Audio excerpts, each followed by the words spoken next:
Again, my name is Frank Correo. I am a digital marketing manager at Active Web Group. Active Web Group is a full-service digital marketing firm in Hauppauge, New York. Today, we're going to be talking about the foundations and successful tips of internet marketing or digital marketing. This is a 360 presentation, so we touch a little bit on everything. And it's also a very, what I call a deep water presentation. So we're going to talk about just about every single facet, nuance. There's a lot here, a lot of information to take in.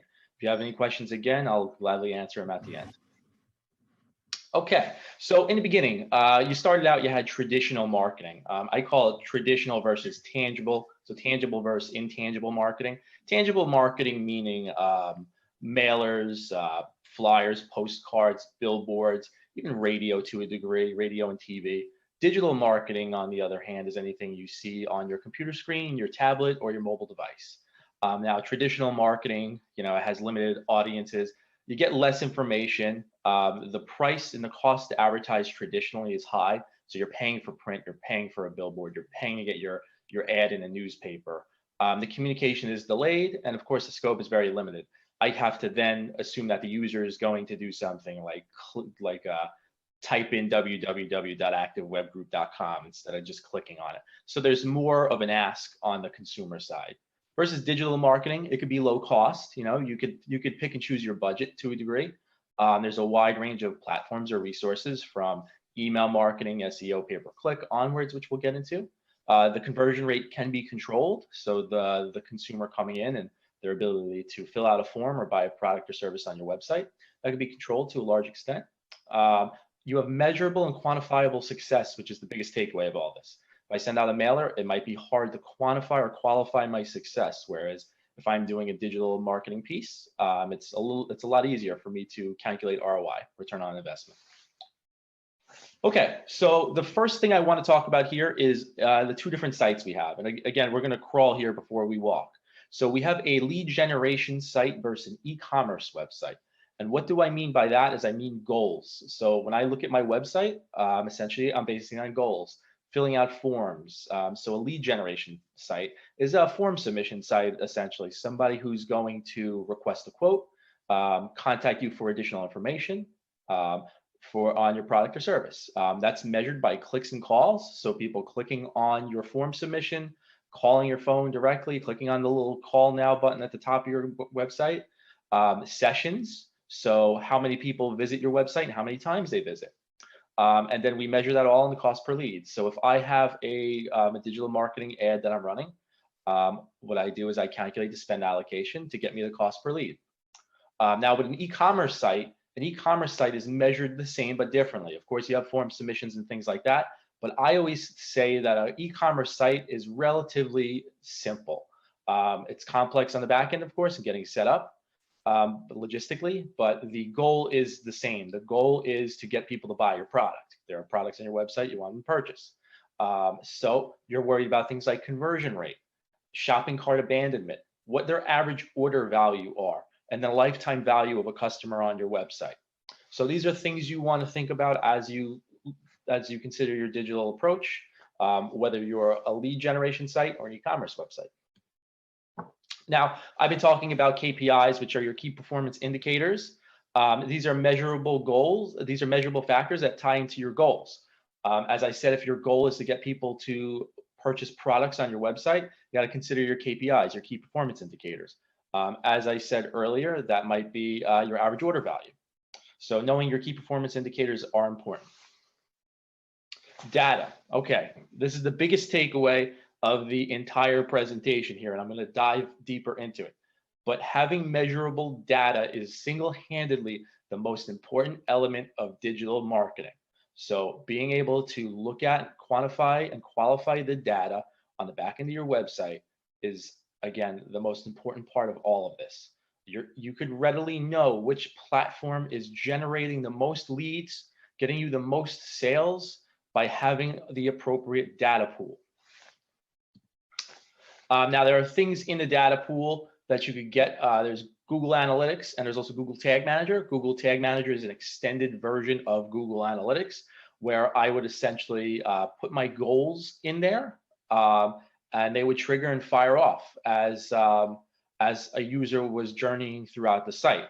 I would learn more about that user journey over time. And knowing my user journey, I'd be able to make changes to my website and my digital marketing approach through that data. I'm going to get into that a little later too. Now, important metrics here. We have sessions and users. So these are the amount of traffic essentially going to the website. Sessions, users, let's start with users. Users are if I was to visit activewebgroup.com, and the sessions behind it are how many times I might have visited activewebgroup.com. Again, new and returning visitors, so repeat visitors both and newly acquired visitors.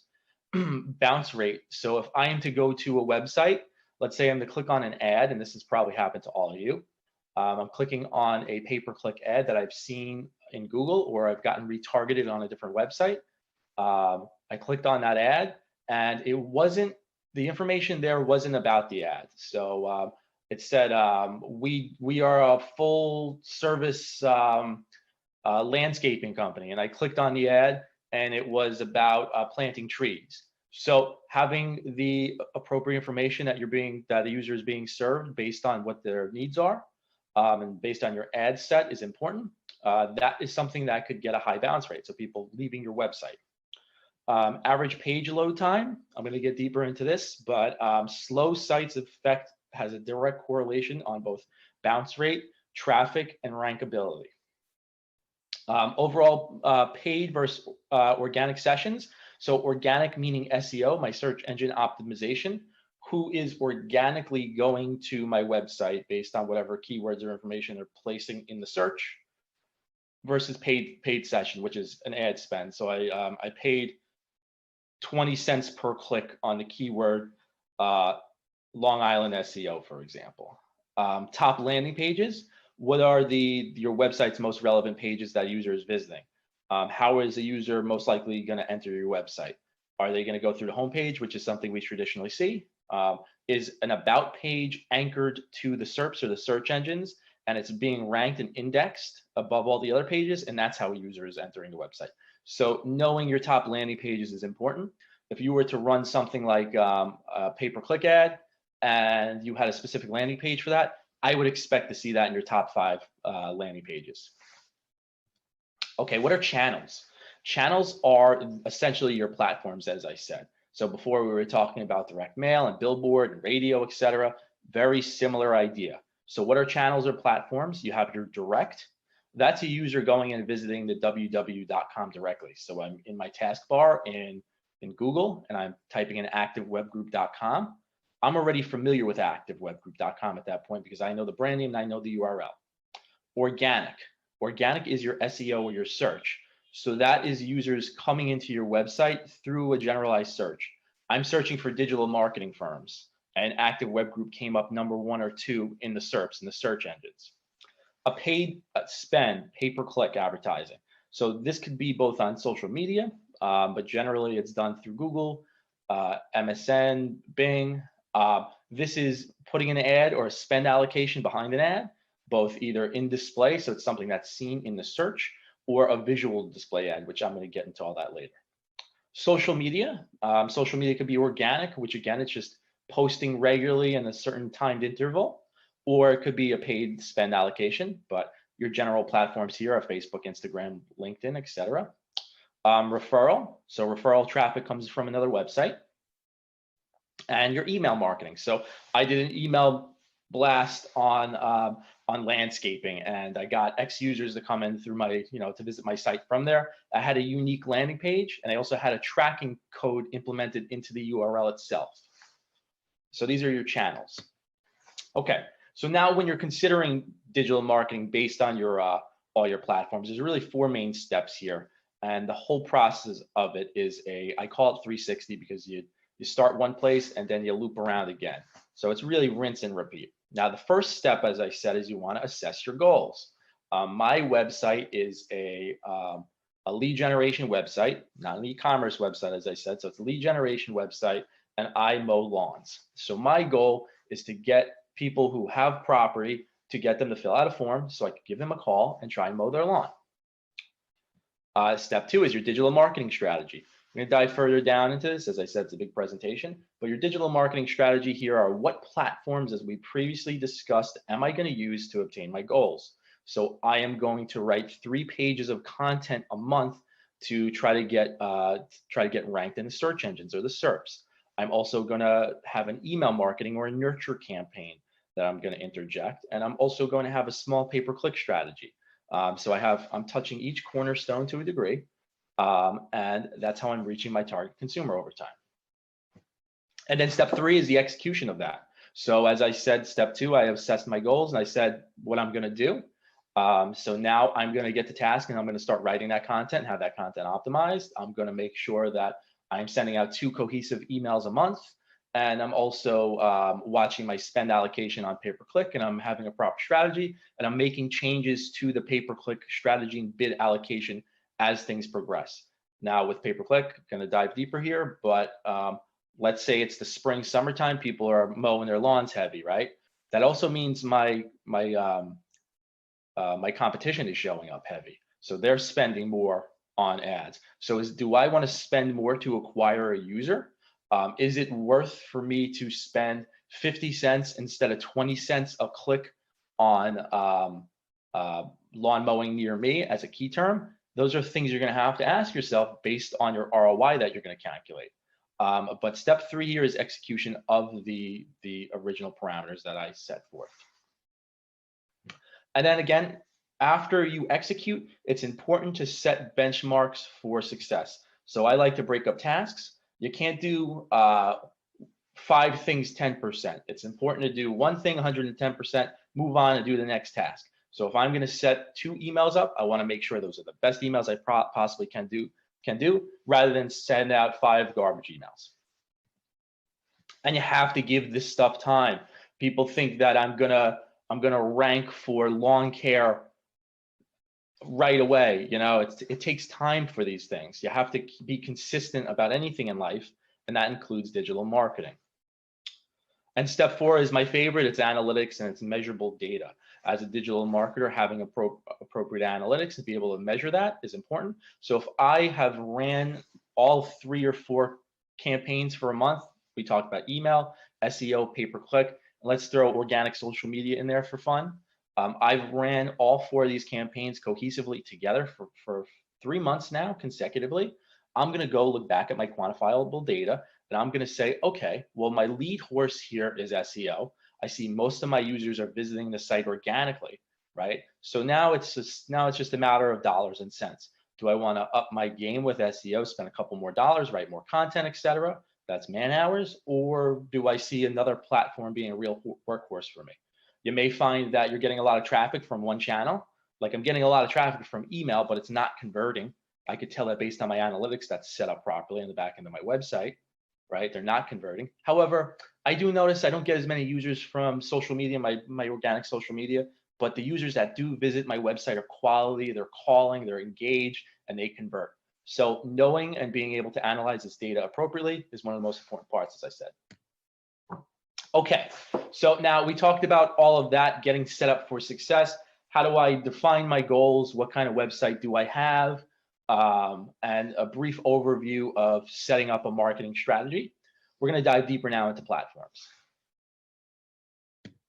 Okay, so as I said, you have your digital strategy, and then you have all your platforms. So from branding is really your brand and your messaging. So anything from your logo, your colors, the way your images fall on the website. My images are gray and they have an orange hue to them, right? That is part of your brand messaging or strategy, right? And then you have things like your email marketing. So you're sending out emails to various audiences.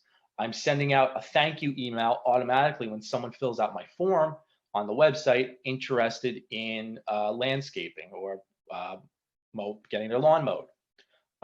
Through that, I define the user journey. So they've clicked and engaged with my website doing X. Over time, I'm segmenting that list. So I know a user who has signed up on my website is now only interested in getting his yard sprayed for pesticides, right? So if that's the case, I'm then nurturing him in that capacity. Whereas if someone is more interested in getting their lawn cut, I could put them into a different basket and nurture them different, right? So keeping that in mind, and then having cornerstone promotions is important, but not every email should be a nurture or a promotional based email, and I'm going to get into that later. Optimization, so that's your SEO, and that goes hand in hand with your content marketing. So you're not writing copy and putting things on a website just to do it. You're doing it with intention and purpose, and that purpose is to rank for terms that you know your user is searching to find a product or service, right?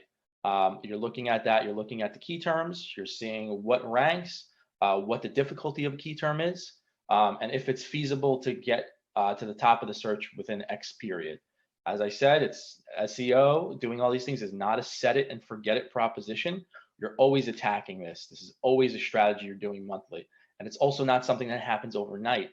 Success doesn't happen overnight with a lot of this stuff. You have to be diligent and you have to be consistent. And that includes things like the content on your website, blogs, as well as some back-end elements like titles, tags, metadata, etc. Content marketing, again, going hand in hand with the optimization. So that's your blogs, things on your website, having some, that could even be some of your pay-per-click elements. And then your social platforms, which we have here, which is, Facebook, Instagram, Twitter, Pinterest. More on that later. Okay, so starting with your brand. Again, your brand is your logo. It's your, it's the way a user or a potential prospect engages with your overall brand, right? There are certain colors that connote certain things based on like trust and loyalty. Knowing this, orange, for example, let's take orange. Orange is a more playful color. So something like Nickelodeon is orange, right? That's a fun, playful spirit, kind of like this slide here. So knowing what messaging you want to convey is important in creating a logo. And then the same is true throughout your website, throughout your brand. Having consistency there, showing value, being within your tagline and your mission statement. So it's important to have a solid tagline. A tagline is just 1 to 3 words that describe your product or service that you'd put below your logo. And then your mission statement is a more detailed, in-depth dive at why you exist in the marketplace. And it's important to have these things. Okay. The next thing I want to talk about is your website overall. So having a good, clean, responsive website is important.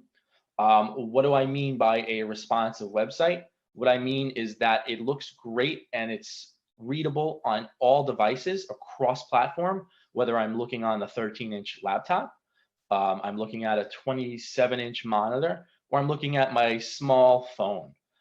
Having cohesive and important information that's at the top of the page is important. So here you'll see a get started button.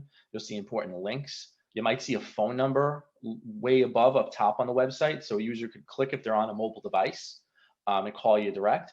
And also having the key components of why the website exists or why you exist in the marketplace is important. So having clean, concise messaging is important. You can see how that works from a brand strategy standpoint. Here, this website is using yellow to tie in its important key components and messaging that it's pulled from the logo. So get started, any CTA or call to action, they're using that color. A good example too would be Active Web Group, who does this with orange. So having a color scheme in mind and using that color consistently to get your message or your point of view across, at the end of the day, one gives you a clean, cohesive brand, but at the other end of the spectrum helps sell. Okay, email marketing. So your email marketing is directly tied to your website. As I said, from a user journey, I went and filled out a form on the website. So I filled out a form, and from there, I ended up getting an email within 24 hours. That's no mistake. Having a set time frame to send out a thank you email or a thank you for subscribing email, one that helps double verify a list. You want to stay away from spam traps, and you don't want to get a high spam rate because you might get kicked off your email client or magnet. But also it helps that open up that communication and that dialogue, right? leads go cold quickly, especially when you're talking about marketing with the intent of engaging or nurturing somebody. So the sooner you can reach out to them or grab a touch point is important. The same is true for an e-commerce website. Having appropriate user experience there is vital. So for me, if I am buying a product online, I expect to get a your order is on its way, thank you for purchasing email. I then expect to get an estimated time of delivery. And then over time, I'm going to take that and probably be put into another basket, right? Where I'm going to then be nurtured for future promotions. So they're running a 4th of July sale, 25% off site wide, right? Those things don't happen in a vacuum. Getting set up on a strategic timeline from an email marketing perspective is important. And also not sending out emails that are just promotional all the time is vital. So I like to say every 3rd email is a promotional one. But this could be every 5th email or every 4th email, depends on your bandwidth for execution. Again, do something 110%, don't do 10 things 10%. But you want to make sure that whatever you're doing isn't just a frivolous promotional effort. It's important to provide tangible information to the end user. It helps them trust your brand, going back to brand, and it gets a consumer to become loyal. So sending out a white paper, sending out a newsletter, those things are great, and they're great for engagement. And they're not necessarily always selling something. So keeping that in mind is important. Okay, SEO, which happens to be one of my favorites here. So SEO, or search engine optimization, is how a user will visit your site organically from a search query. So that search could happen in something like Google, of course, which is the #1 search engine in the world. But you have MSN, you have Bing, which is owned by Microsoft. You have Yahoo, you have DuckDuckGo, which is another one. There are plenty of search engines out there. But one, understanding the algorithm behind it, and 2, understanding and having a strategy for what I call dominating the search is important as well. So you're not going to rank overnight for, let's say I want to rank for lawn care. I have to set forth an appropriate strategy. So I'm going to make sure the back end of my website is optimized and ready to be ranked. If I build a brand new pretty website that's got all the bells and whistles that I talked about earlier, it's got CTAs above the fold or above the scroll, it has a phone number to click, it's responsive on a mobile device, that still does not mean the website is optimized and ready to rank out the box. There are things that have to be done. A lot of web developers forget about this. Another thing that I see happen is you'll have an old website and then you'll go to build a new website, but your web developer or your web team or your team internally won't think about or consider the SEO that already exists on your old website. Older websites do have what they call a domain authority. And what that is it's essentially boiling it down, it's the internet or the search, it's Google saying, hey, this is a great website. It's been here for a long time. A lot of people visit it. I'm going to rank it ahead of a lot of these newer websites because it has a lot of old anchored information. So having a higher domain authority is important. If you have a previous website that had a good domain authority and you had a website that had a lot of content, right, but then you didn't translate all that great SEO onto your new website, tremendous miss. And I've seen it happen time and time again. So considering where you're at currently from a ranking standpoint and knowing where you need to go. So this way, when a user searches for, let's say, lawn care, you come up on the first page of Google, which is where you want to be. That is what you want to do. Now, there's a long tail strategy that's involved there. It's not, again, it's not a set it and forget it proposition, but being able to grab your audience organically off a search that they performed is the best possible thing. The best way to get a user and the best way to get a user to engage and buy.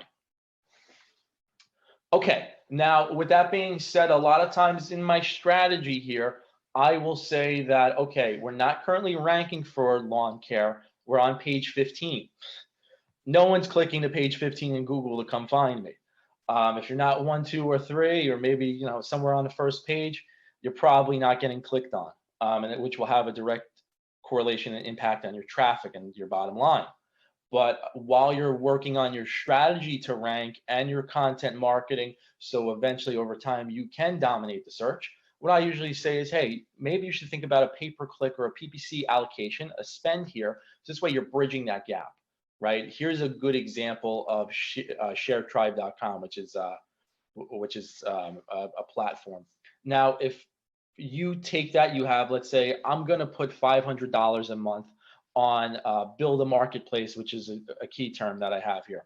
So if I put a couple dollars towards that, I'm going to appear on the top of the search alongside my competition. I'm just paying to play. Organically, your only cost execution is in the work that you do. So writing content, optimizing that content, making sure my title tags, my metadata, and the backend is proper, and Google gives me a thumbs up, right? With pay-per-click, you're paying for the ad spend, you're paying to create and execute the ad as well. So knowing those things and being able to show up while you're working on your SEO positioning is a good strategy. Okay, social media. Social media has been a big buzzword for a long time now, well over a decade. Now you have two different facets of social media. You have your organic social media, as I like to call it, which is your day-to-day or week-to-week posting. Whatever your cadence and your timeline for posting on social media is, that your audience, your already built-in friends, fans, audience is going to see. Now, then you have a paid spend allocation. All the platforms work differently. So similar to the pay-per-click allocation, you set up and spend, let's say you're going to spend $750 a month to show up on ads to acquire new users and get them to convert. Very similar to the pay-per-click, having your messaging in place, knowing what you want to bid on and what kind of audience you want is important. Again, each one of these platforms works slightly different in terms of their ad backend. And also knowing what audience you want to get or convey. I use Facebook because as a lawn care expert, I know homeowners between the ages of 35 to, let's say, 65 who have a busy lifestyle and don't have time to mow the lawn are going to be on Facebook. So I'm going to set up my ads on that platform as opposed to something like a Snapchat, a TikTok, which has a younger audience, right? Or I am Active Web Group, a full-service digital marketing firm in Hauppauge, New York. I am going to set up ads on LinkedIn because that's where decision makers are. Marketing directors and team leaders exist in the marketplace. So knowing where to advertise on these social media platforms or channels is important. I always say, again, I'm going to repeat myself, but don't have 10 different platforms. I'm going to be on Snapchat and Pinterest and all these platforms, Twitter, and then just don't execute them to 100%. If you're going to want to do it, take a couple platforms that you know you could be successful at and automate that process. Okay, issues. There's always issues in terms of life, but digital marketing is the same way. There are things that happen and things that change over time in the digital frontier. And to be aware of these things, one as a professional digital marketer, that's obviously vital, but as a business owner, it's vital too, because things come up, as always, with a business that you want to be aware of. Okay, so site speed. We talked a lot about a great website and having a great website. A lot to unpack there, but site speed is important. The first reason, again, is if I have a slow site, and I'm sure you guys have all been super slow websites, you get frustrated and bored after a couple seconds and you X out, you're done, and you go on to the next competitor. So knowing what your site speed is and how fast your website is in various search engines and on various devices is important. If I have a lot of video content on the front page of my website, Google is not going to like that.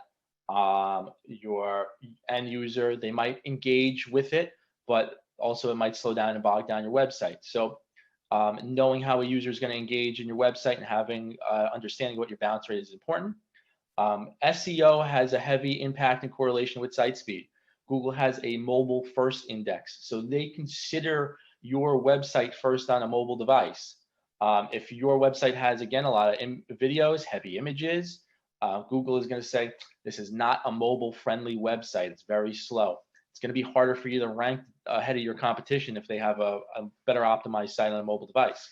So knowing this is important. Okay, so we talked a little bit about websites as well earlier, but I want to dive a little deeper here. So you have two different kinds of websites. You have a responsive versus an adaptive website. I'm showing two different examples here. So a responsive website is something that conforms to a device. So if you look here to my left, I have that CTA button that's orange. It might say click here, call now, get started, free trial. That still exists, and all the elements still exist on the website, right? Regardless of the mobile device. However, all it's doing is it's conforming to that. So I still get the elements. These three elements are probably below the fold here, below the scroll, but everything is still there. Whereas with an adaptive website is I'm stripping out data or information based on the user device. So for example, here, I have these three elements. However, if you look on this tablet versus this tablet, I'm getting rid of some elements because it's not important to a user who is working from that device. The same is true with the mobile device. I'm stripping out certain elements that might not be important. I'm boiling it down to its most important elements for the user based on device. Okay, AMP is another one. AMP does essentially what I just described earlier in the last slide. They are a adaptive platform. So Google AMP is a product that what it does is it bridges the gap and it helps that mobile first, that mobile friendly initiative. It essentially turns your website on the mobile device into more of a, I don't want to call it a Word document, but it strips out all that information for you that isn't relevant. So this way a user could interact with your website and it's as fast as humanly possible. Of course, this is a Google product, and with it being a Google product and service, Google's going to like it. So if you have a bunch of AMP pages on your website, maybe you're doing the top 5 web pages we talked about earlier. If you're doing this, this is a good way for Google to give you a thumbs up and rank you ahead.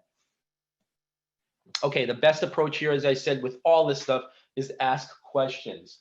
Ask yourself, okay, so what is my business strategy? Who is my customer? Who's the end user? Is the end user for Active Web Group, is it a marketing director or a decision maker? Or am I B2C? Is it I'm selling t-shirts to somebody? I have a lawn care service that I'm looking for a homeowner who's B2C. Knowing your end user is important. And knowing what channels and what things a user might hang up on based on that is important.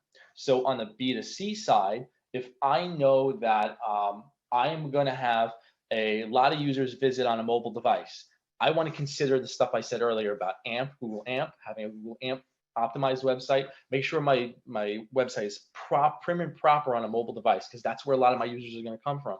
Whereas if I have a B2B website, like let's take activewebgroup.com, I'm probably going to have a lot of users that visit my website from a desktop 9 to 5. So I want to consider things like having important CTAs, what they look like on a desktop computer. That stuff is important. And then when you take that journey and you apply it to digital marketing as a whole, you can then start to define your path. So on Active Web Group side, being B2B, if I am going to run a digital marketing ad, a pay-per-click ad, I might want to show up 9 to 5, Monday through Friday. There's no reason for me to run an ad Saturday afternoon, right? The person who's going to interact and engage with my ad isn't in the office, more than likely. So knowing those things is important.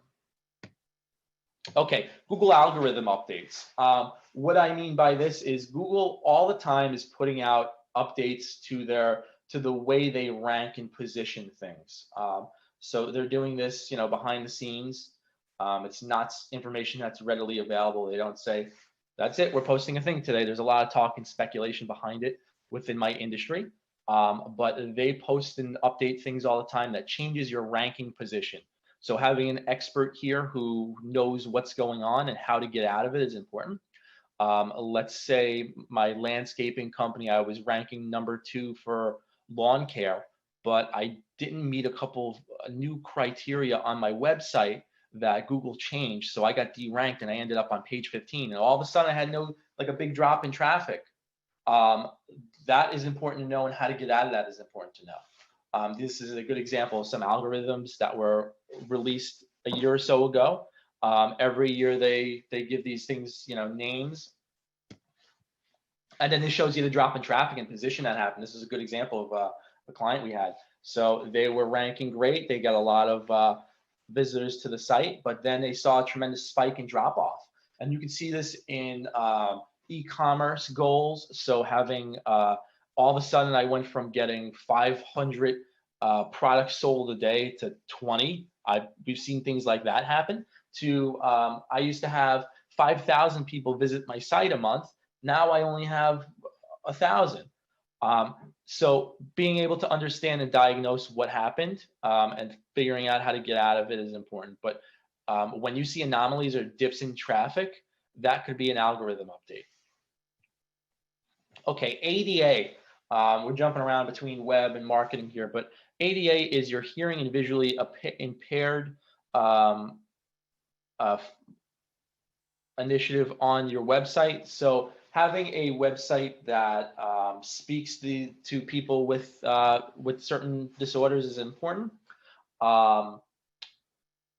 What's going on right now is you're having a lot of people getting sued randomly because they don't have a website that meets certain criteria based on the ADA. So a lot of that could be contrast ratios of images versus words, or your text isn't readable or highlightable. So that can't be read by one of these readers that read to the hearing or visually impaired user. So having a website that's accessible, similar to putting a ramp on the front of your building, is important. This explains the overview of compliance levels. Most websites tend to fall in the middle, but it really does depend on your traffic or where your audience comes from. And the California Website Privacy Law Act. So this is a big one as well. You're starting to see a lot of websites ask you and tell you, hey, I'm storing your data, or this is what I do with your data. Do you consent? You have to click yes before you can go to the website. Having that on there is important. Same as the ADA, a lot of people are getting sued over this. And a lot of the interaction levels with your website are different. So depending on how many users visit your website, what kind of website you are, do you do X amount of business in, let's say, the state of California, that stuff matters and could get you into trouble. So knowing a bit about this law and being able to put a quick fix there with that consent form is a big deal. Okay, and the last thing I want to say is things like emerging technology is important to look at in terms of digital marketing. So you consider one of those speak rights. I don't want to say her name because I got a bunch of them around me, but the Amazon A girl, she's a search, she's a search tool essentially. So she is an organic search tool. She's searching the web based on what I'm dictating to her. So these are long tail terms. A lot of people speak phonetically to them. So understanding that and understanding what the dictation might be based on that is important. And then putting a spend allocation or a SEO strategy in place for that. So having your small key terms, which might just be one or two words as your short term, and then having your longer tail key terms, which would be maybe how I would speak to my Speak Assistant and search the web. So having both of those things in place and knowing what the rank reports look like there is important.